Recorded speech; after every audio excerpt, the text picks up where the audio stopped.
પછી હાથની અંદર બૃહસ્પતિ બ્રહ્મસૂત્ર આપે છે. કશ્યપ માળા આપી, ચંદ્રમાએ દંડ આપ્યો, અદિત્ય લંગોટી આપી છે.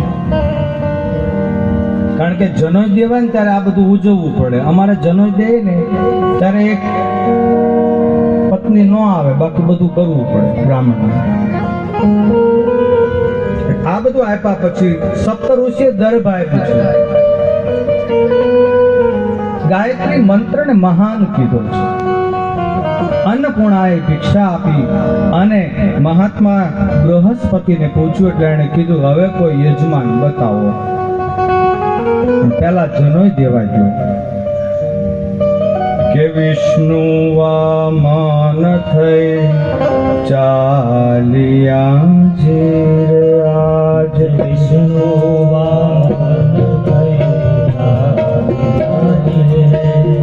વિષ્ણુ વામન થઈ ચાલિયા છે.